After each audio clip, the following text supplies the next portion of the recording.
A graça e a paz de nosso Senhor e Salvador Jesus Cristo. Amém?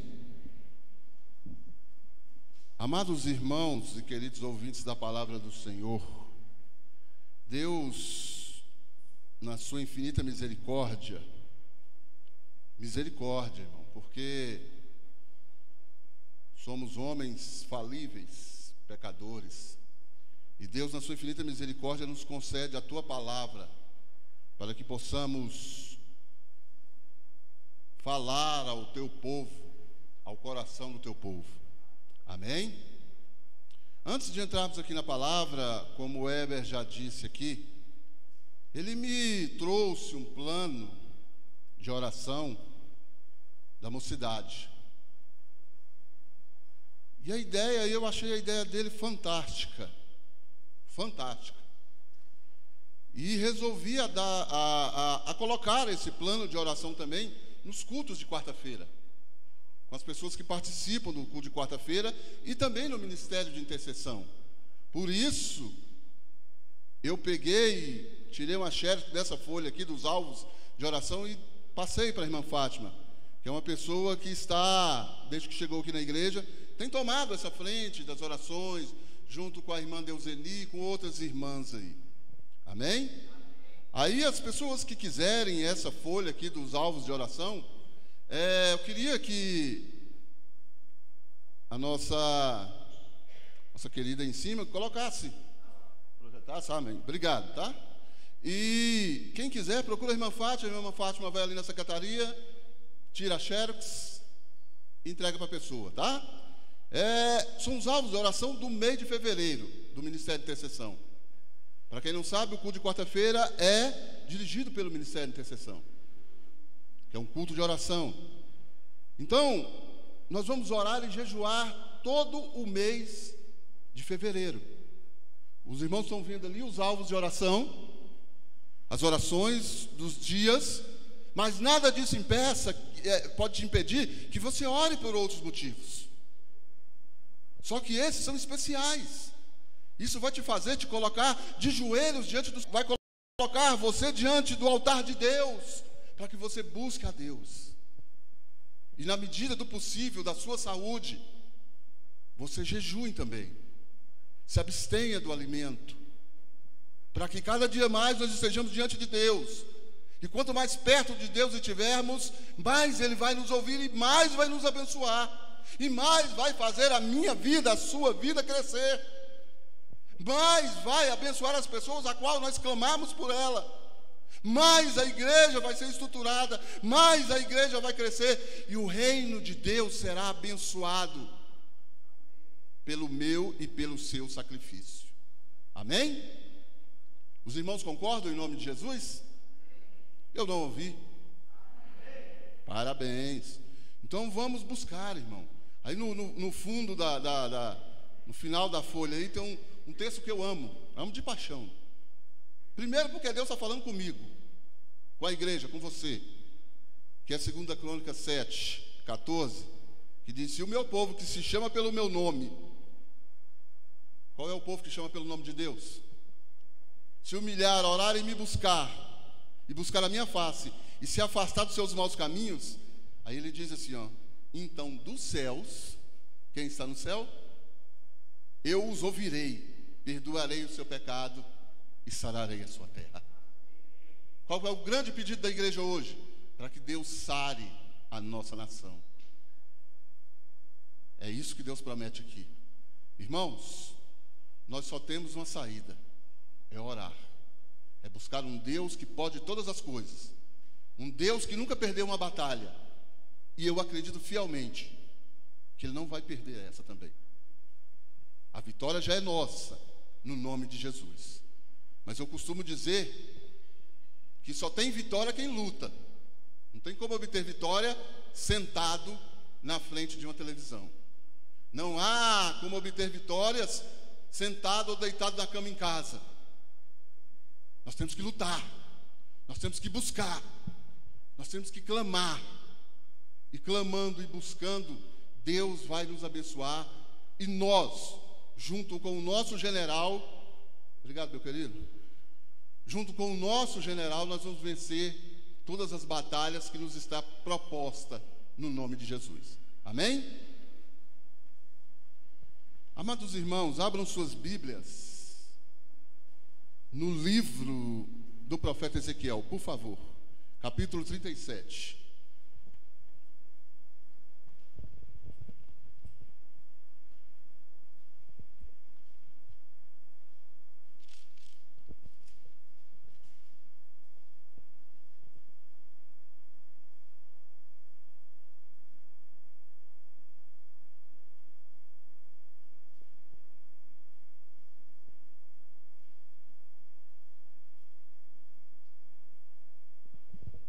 Livro do profeta Ezequiel, capítulo 37, do versículo 1 ao 14. Amém? Vou ler, os irmãos acompanhem com bastante atenção nas suas Bíblias. Ezequiel, capítulo 37, do versículo 1 ao 14. Está escrito assim, ó: a mão do Senhor estava sobre mim, e por seu espírito ele me levou a um vale cheio de ossos, e me levou de um lado para outro, e pude ver que era enorme o número de ossos no vale, e que os ossos estavam muito secos. Ele me perguntou: filho do homem, esses ossos poderão tornar a viver? Eu respondi: ó soberano Senhor, só tu sabes. Então ele me disse: profetize a esses ossos e diga-lhes: ossos secos, ouçam a palavra do Senhor. Assim diz o soberano Senhor a estes ossos: farei um espírito entrar em vocês, e vocês terão vida.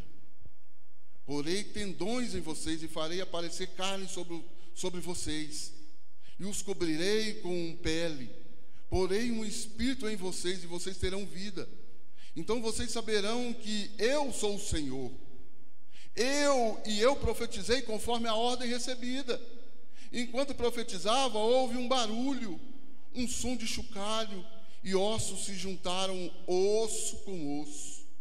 Olhei, e os ossos foram cobertos de tendões e de carne, e depois de pele, mas não havia espírito neles.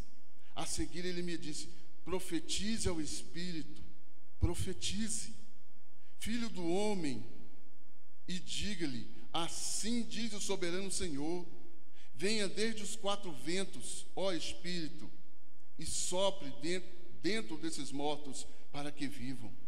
Profetizei conforme a ordem recebida, e o Espírito entrou neles, e eles receberam vida e se puseram de pé. Era um exército enorme. Então ele me disse: filho do homem, esses ossos são toda a nação de Israel.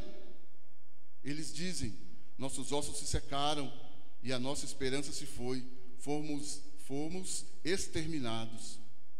Por isso profetize e diga-lhes: assim diz o soberano Senhor, ó meu povo, vou abrir os seus túmulos e fazê-lo-eis sair. Trarei vocês de volta à terra de Israel. E quando eu abrir os seus túmulos e os fiz sair, vocês, meu povo, saberão que eu sou o Senhor. Porei o meu espírito em vocês, e vocês viverão, e eu os estabelecerei em sua própria terra. Então vocês saberão que eu, o Senhor, falei e os fiz seus companheiros. Palavra do Senhor. Amém? Um texto já bem conhecido da igreja, já bem conhecido dos irmãos. Eu gostaria ainda de ler um texto aqui, que é a introdução do livro de Ezequiel. Eu precisaria de ler ele para que os irmãos entendam um pouco o que Deus quer falar ao meu e ao seu coração nessa noite. A catástrofe acontece, e o mundo das pessoas desmorona. Cada pessoa reage de uma maneira, mas as duas reações mais comuns são a negação e o desespero. A negação recusa-se a reconhecer a catástrofe. Ela fecha bem os olhos ou olha para outra direção. Assim, consegue agir como se estivesse tudo bem. refugiando-se nas distrações, nas mentiras e nas fantasias. O desespero é entorpecido pela catástrofe, aceitando-a como o fim do mundo, para entender que a vida acabou e que todos os seus planos e propósitos agora são inviáveis. O desespero tem esse efeito paralisante. Ele fecha os olhos, indiferente a um mundo que perdeu a sua cor, um mundo que morreu. Entre os autores bíblicos, Ezequiel é o mestre na arte de lidar com a catástrofe. Quando ela aconteceu, isso ocorreu durante a invasão de Israel pela Babilônia, no século VI a.C. A primeira reação foi negar tudo. Ezequiel percebeu que estava vivendo no meio de um povo desconcertadamente parecido conosco, que obstinado se recusava a enxergar o que estava diante dos próprios olhos. O grupo da negação, mas havia também os que não estavam dispostos a enxergar nada além do que tinha diante de si, o grupo do desespero. Amados irmãos e queridos ouvintes da palavra do Senhor, Deus me deu essa palavra há alguns dias e eu já vinha me recusando de pregar ela, porque é uma palavra forte. É uma palavra que, se nós entrarmos a fundo nela, ela vai tratar de feridas, ela vai fundo. E quando nós temos uma ferida e nós vamos fundo nela, ela começa a sangrar, ela começa a doer. E aí nós temos que tomar alguns analgésicos fortes, ou melhor, o mais forte que tem, que é a morfina. Tão forte que é viciante, de tanta dor que nós vamos sentir. Porque preste bem atenção quando Deus vem aqui e fala assim: a mão do Senhor estava sobre mim, e por seu Espírito Ele me levou a um vale cheio de ossos secos, de ossos. Ele me levou de um lado para outro, e pude ver que era enorme o número de ossos no vale, e que os ossos estavam muito secos.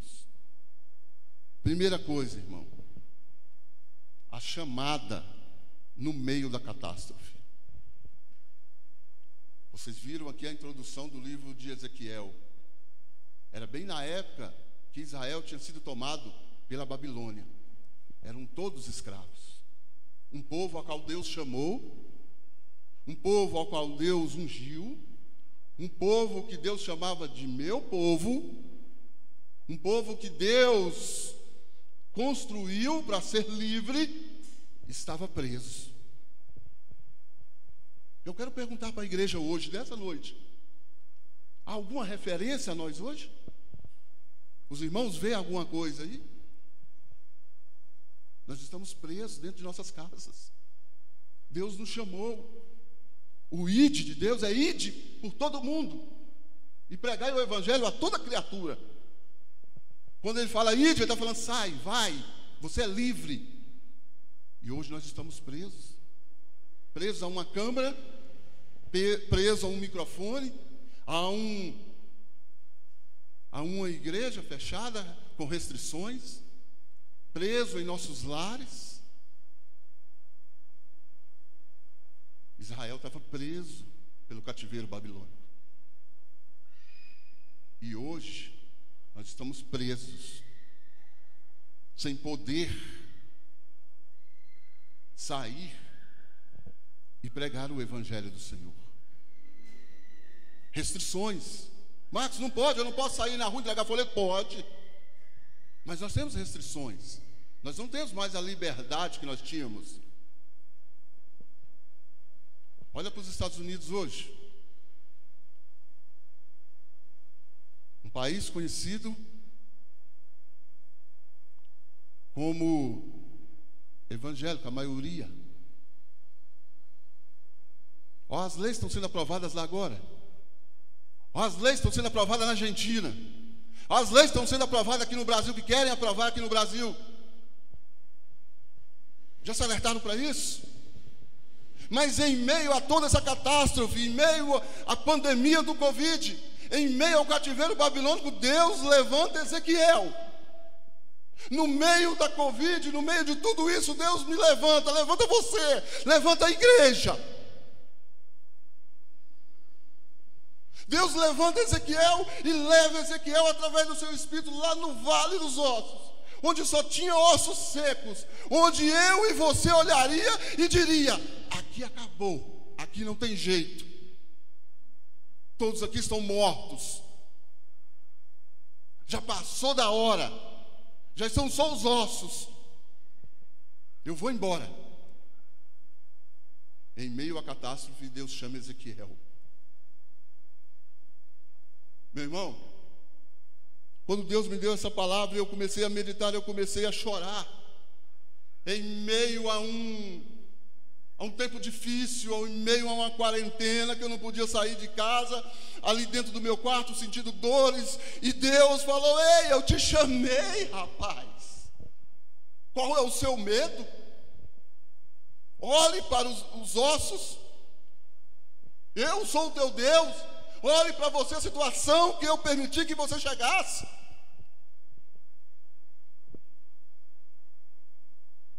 E Deus me leva a abrir um exame de tomografia, e no exame está lá 20% do pulmão comprometido. Está lá bem claro: pneumonia por Covid. E naquela noite eu tinha vindo do hospital. Tinha 10 dias que eu estava já na quarentena. E sabe o que a médica me disse? 10 dias, agora você melhora ou você piora. Aí Deus veio em meio a tudo isso e me disse, então ele me disse: profetiza a esses ossos e diga-lhes: ossos secos, ouça a palavra do Senhor. Ei!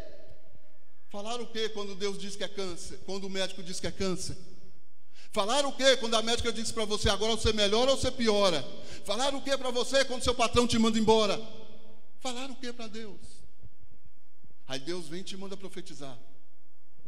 Deus vem e fala para você: ei, eu estou te chamando, eu vou te usar. E eu quero usar a IBVN. Eu quero fazer a IBVN crescer de uma forma que eu vou usá-la para evangelizar a Vila Nova, que eu vou usá-la para evangelizar Goiânia, que eu vou usá-la para evangelizar o estado de Goiás e o Brasil. Falaram o que para Deus? Numa noite de dores, de febre, de saturação a 88. Falaram o que para Deus?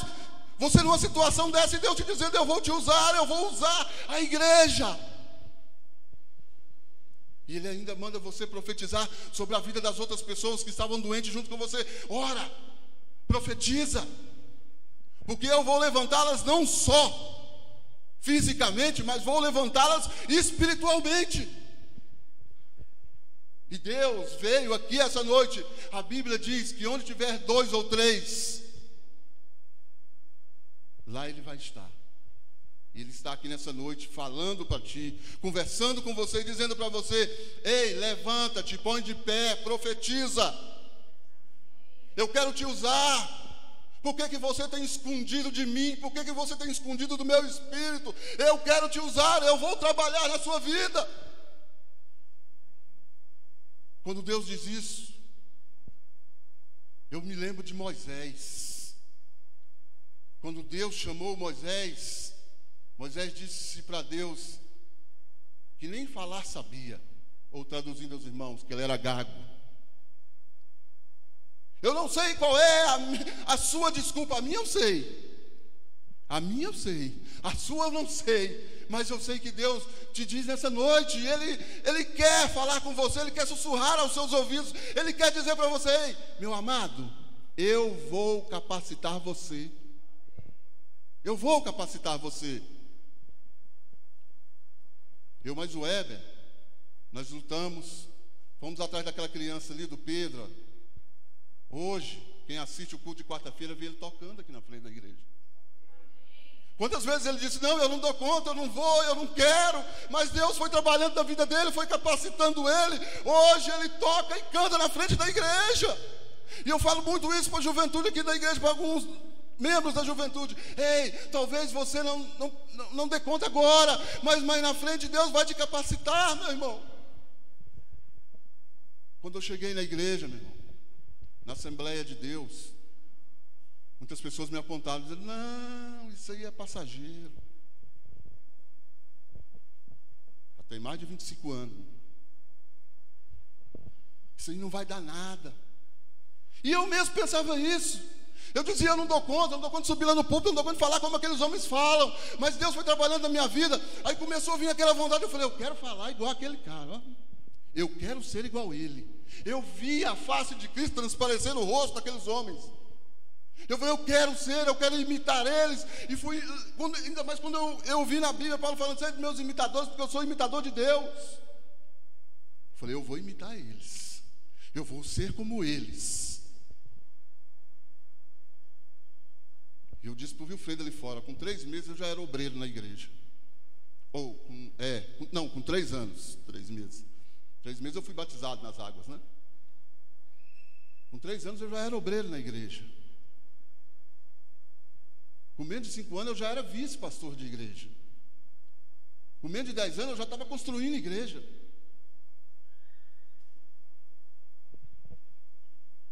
Mas por quê? Porque eu permiti que o Espírito de Deus tomasse conta da minha vida em meio à catástrofe, em meio à luta. Porque quando a gente aceita Jesus numa família que não é crente, é difícil demais, meu irmão. Eu já disse isso aqui. Eu trabalhava na mesma empresa do meu pai. E meu pai disse para todos lá, que eu estava indo para a igreja só por causa das irmãs da igreja. Deixa eu te dar uma notícia. A única que eu namorei, eu casei.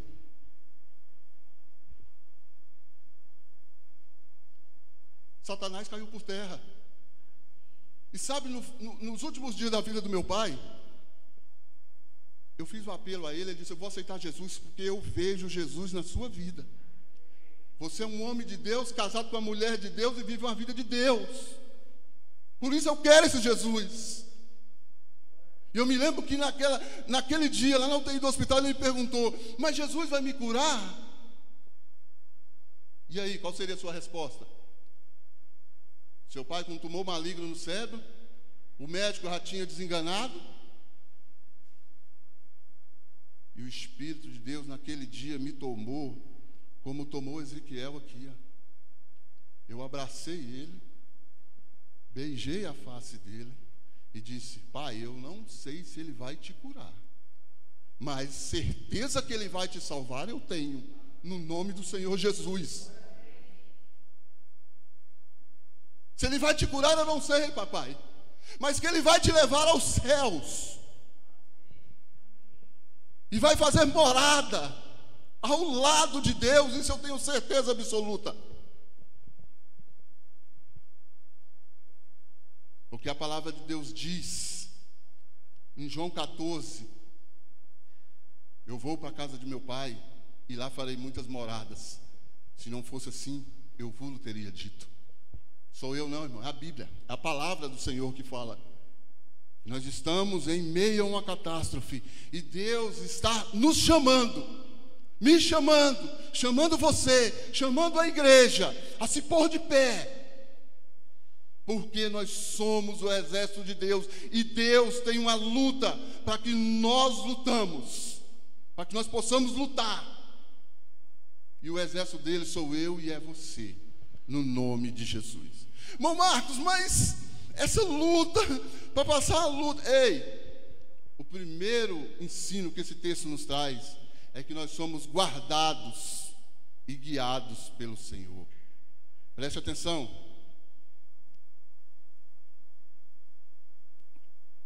O 3, ele me perguntou, filho do homem, esses ossos poderão tornar a viver? Eu respondi, ó soberano, só tu sabes. Então ele me disse, profetize a esses ossos e diga-lhes, ossos secos, ouçam a palavra do Senhor. Assim diz o soberano Senhor, esses ossos farei um espírito entrar em vós e vocês terão vida. Ele nos protege, Ele nos guarda, Ele nos guia. Ele pegou Ezequiel, guiou Ezequiel pelo meio dos vales, mostrou para Ezequiel tudo aquilo. Então Ele nos guarda e nos guia. 2, ouvir a voz do Senhor. Quando Deus ordenou a Ezequiel que Ezequiel profetizasse, vocês vão ver que Ezequiel profetizou 2 vezes. Mas todas 2 vezes Deus mandou que ele profetizasse. E ele diz aqui o versículo 7, leia aí, por favor. E eu profetizei conforme a ordem recebida. E enquanto eu profetizava, houve um barulho, um chocalho, e os ossos se juntaram, osso com osso. O versículo 10. Profetizei conforme a ordem recebida, e o Espírito entrou neles, e eles receberam vida, e se puseram de pé. A parte B final aí, lê bem alto para mim aí. Era um exército numeroso. A tradução do Tiago é numeroso, na minha é enorme. Vocês estão entendendo? Quando nós obedecemos a voz do Senhor, quando nós somos guiados e guardados pelo Senhor como somos, eu sou testemunha viva disso.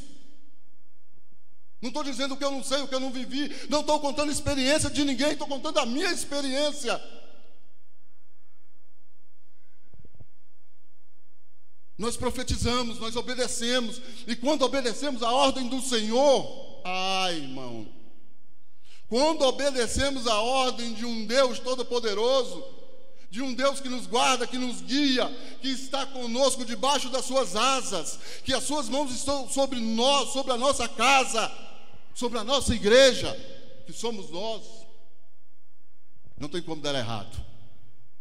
Profetizei conforme a ordem recebida, quer dizer, obedeceu, e o Espírito entrou neles, e eles receberam vida, e se puseram de pé. Era um exército numeroso, ou enorme, ou grande. Veja Deus construindo o que eu e você não pode. Ele vai no meio de um vale de ossos secos e manda o seu profeta profetizar. O profeta sou eu e é você. Quando nós estivermos diante de Deus, em oração, em jejum, com vida consagrada no altar do Senhor, e profetizarmos, não há nada impossível para mim e para você. Aprenda isso. Na maioria das vezes nós somos medrosos, preferimos fechar os olhos. Olha essa pandemia, quantos morreram? Quantos milhões morreram? Toda vez que eu ligo a televisão para assistir um jogo de futebol, está lá, ó. Aquilo vai me dando uma angústia, aquilo vai me dando uma tristeza, e eu começo a falar com Deus, e Deus fala: depende só de você, depende só da minha igreja. Eu estou aqui, eu quero usar vocês. E Deus tem me inquietado, irmão. Eu digo para os irmãos que eu não estou dormindo mais nem uma noite. Às vezes tem irmãs aqui da igreja que oram por mim e me ligam de manhã: a noite foi boa? Eu falei: foi, minha irmã. Você dormiu bem? Eu falei: não. Tem uma contradição aí, não tem? A irmã Doralice mesmo, ela me liga toda manhã: mas a noite foi boa? Foi ótima, maravilhosa. Você dormiu bem? Não. Mas por quê? Eu falei: não dormi, Deus não deixou. Me acordou 3 horas da manhã, papai, o Abba Pai. E eu orava meia hora, deitava, e ele: levanta, chefe, bora. Eu não te chamei para dormir, eu te chamei para fazer a obra, eu te chamei para profetizar. E aí você vai. Está dando 5 horas da manhã, 5h30, começa a clarear. Opa, vou dormir. A hora que você deita, o Espírito de Deus vem: levanta. Ainda tem mais uns 10 irmãos para você orar por eles. irmão que precisa de transformação, irmão que precisa de cura, irmão que precisa de consolo, irmão que precisa que você coloque ele no altar de Deus. E esses dias eu ouvi a voz de Deus de forma tão clara, irmão, tão clara, dentro da palavra, lógico, né? Às vezes a pessoa pensa que Deus aparece lá no meu quarto e fala comigo. Não é isso não, tá? Pensa isso não. É a palavra, é a Bíblia. Porque você ora e lê a Bíblia, e Deus te responde. E Deus falou tão claro no meu coração sobre a minha chamada, sobre a minha vida. E eu fiquei ali meditando na palavra e pensando. Eu até me intitulei, sabe, Tiago? O mais covarde entre os homens. Já estou até preparando uma mensagem sobre isso. Porque quanto tempo Deus tem me tratado, quanto tempo Deus tem feito maravilhas na minha vida. Quantas coisas Deus tem feito na minha vida, eu costumo... E a palavra lá que ele usou é: o que darei eu pelos benefícios que o Senhor me tem feito? O que eu tenho dado para Deus? E a pergunta que eu trago para a igreja hoje, mais uma, é essa: o que nós temos dado para Deus? Por tudo que Deus tem nos dado. A última é que Deus me tirou dessa. Tiago teve com o avô dele há muito tempo, ele sabe o que isso quer dizer. 20% do pulmão comprometido. Você correr para o hospital com 38,2 graus de febre, com 88 de saturação. A hora que eu sentei lá na mesa do enfermeiro, que o enfermeiro mediu uma saturação, já estava 97. Quer dizer, já tinha subido. Deus falou: não vou deixar internar você não, tá? O que eu preciso falar com você é lá no seu quarto. Então Deus tem as formas dele de agir. O autor aos Hebreus diz que a graça de Deus é multiforme. Quer dizer, Deus derrama e fala conosco segundo a vontade dele, não é segundo a minha. Amém? Guardado e guiado pelo Senhor, obedecer ao Senhor, ouvir a voz de Deus. Meus irmãos, quando eu leio esse texto aqui e vejo Ezequiel ouvindo a voz de Deus, obedecendo a Deus em meio a uma catástrofe, eu começo a pensar em alguns textos da Bíblia. Um deles é quando o profeta Samuel foi ungir o novo rei de Israel. Os irmãos lembram que ele chegou na casa do pai de Davi e tinha vários jovens altos, fortes e bonitos.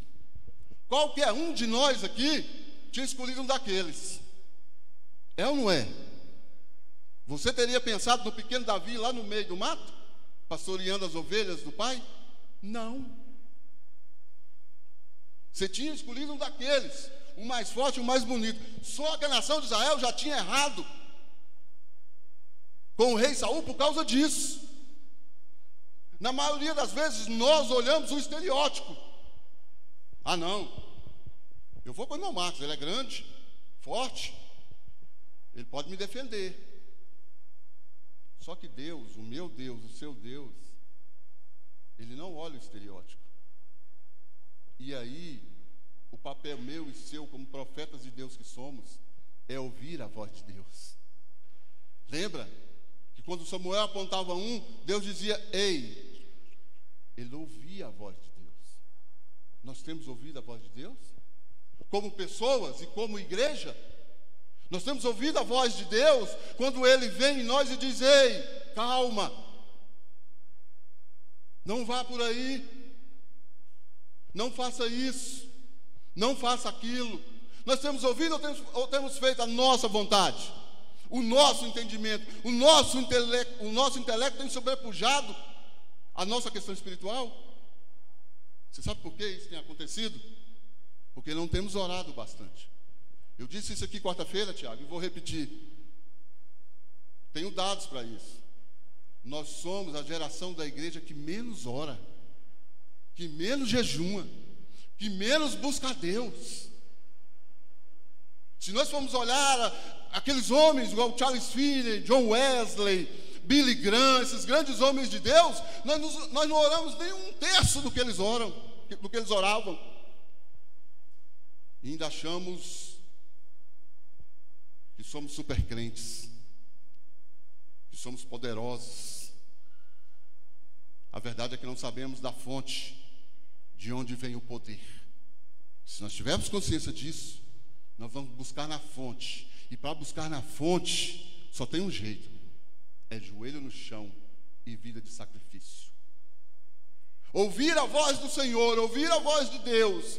Para nós que somos homens de Deus, mulheres de Deus, é essencial que ouçamos a voz de Deus e que obedecemos a voz dele. Quer vencer? Ouça a voz de Deus. E para ouvir a voz de Deus, nós temos que ter a consciência que temos que estar em comunhão e intimidade com o Senhor. Vou concluir essa palavra agora. Aos olhos do Pai, que é o título dessa mensagem. Quem somos pessoalmente? E quem somos como igreja? Outro dia uma pessoa me perguntou: Marcos, quantas pessoas estão se convertendo em cada culto? Eu sei quantas. Quase nenhuma. Para não dizer ninguém. Mas preste atenção. Por que está acontecendo? O Tiago, o presidente da igreja, meu líder, ele tem falado muito nisso aqui. Você tem investido o seu tempo em oração pelo seu parente que não é crente? Você tem investido oração naquele amigo seu do trabalho? Você tem investido oração naquele amigo, vou citar o meu caso, que mora de frente da minha casa, que é macumbeiro?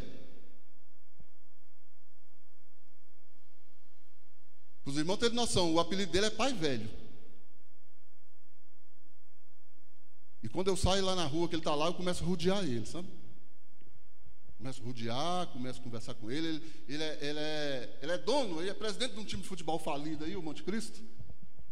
E ele ainda, esse menino aqui do Goiás que foi para o Flamengo, o passe era dele. Tinha uma parte do Goiás e a outra parte era dele.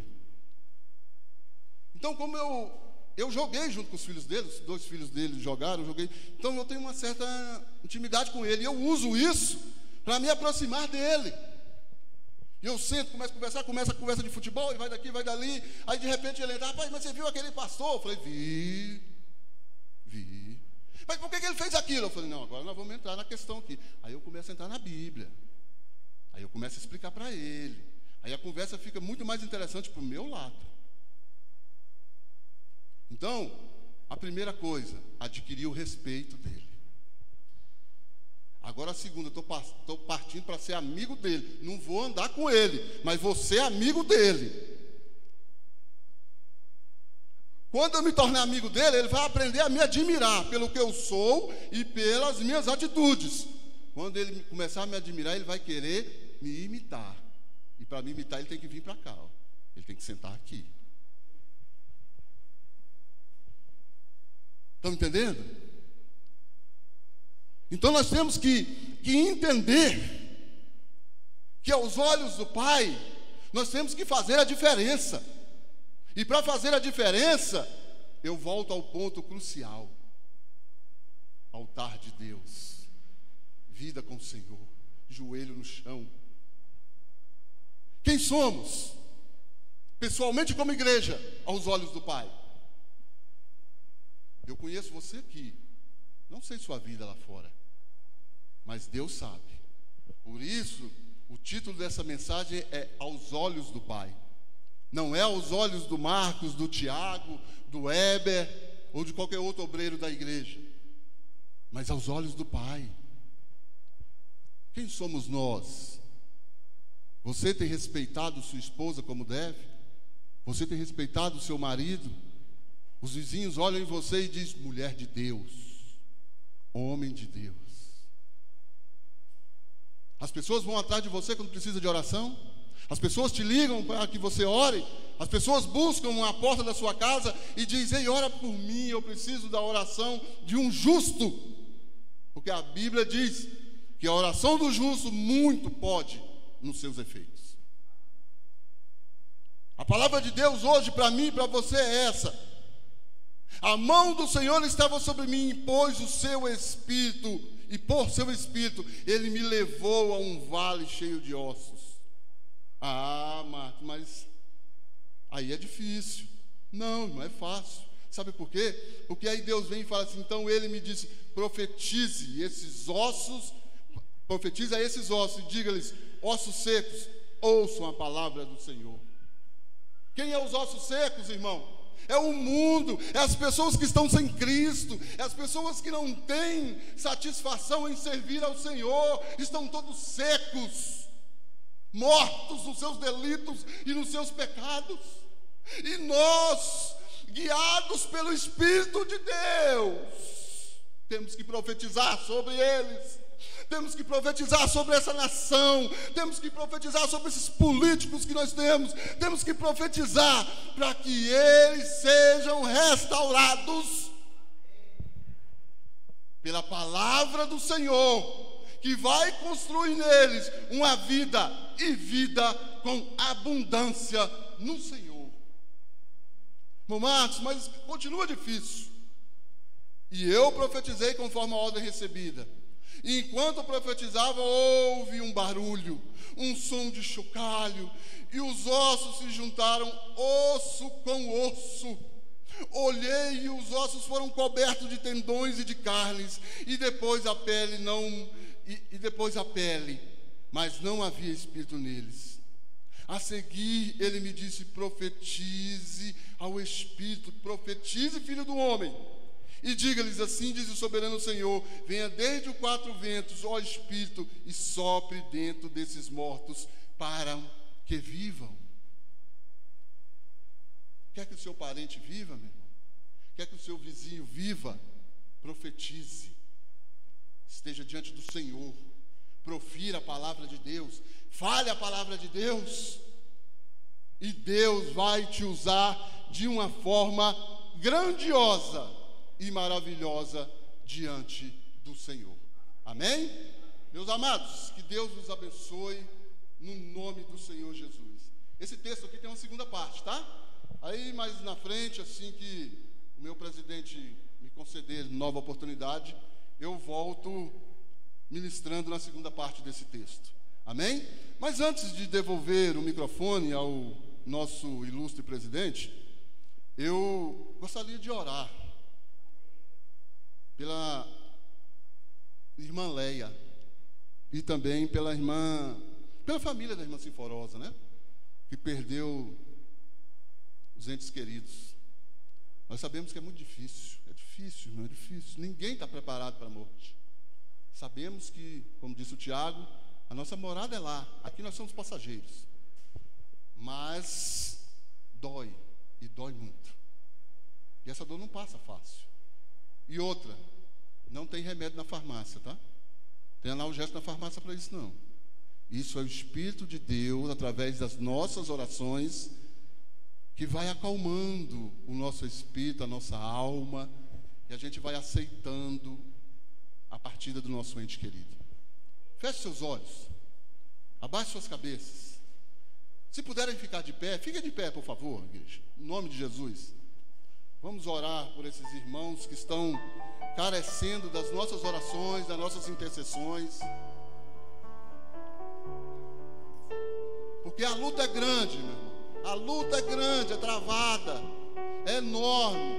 Mas o texto diz que Deus vai levantar um exército. E esse exército sou eu e é você. E nós vamos orar, nós vamos interceder, nós vamos buscar a face de um Deus todo-poderoso. E Deus vai mudar a situação das nossas vidas, da nossa cidade, do nosso país, no nome do Senhor Jesus. Meu Deus, meu Pai, meu Senhor, Pai. Eu coloco diante do Senhor a irmã Leia, Pai. Ela perdeu a irmã dela lá em São Paulo, Pai. O Senhor recolheu ela. Pai, eu peço ao Senhor, eu clamo ao Senhor, que o Senhor console e conforte o coração dela, Pai, no nome de Jesus. Abraça ela agora, Pai.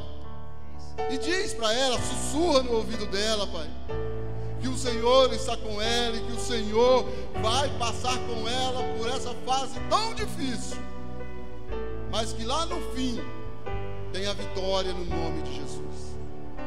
Pai, ela está viajando de volta para Goiânia de carro, Pai. Guarde ela. Coloque suas mãos sobre esse veículo, sobre quem está dirigindo, Pai. Traga em segurança o seu destino, no nome do Senhor Jesus.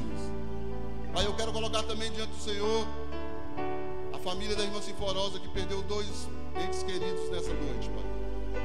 Pai, que o Senhor venha de uma forma especial consolar e confortar o coração de toda a família, Pai.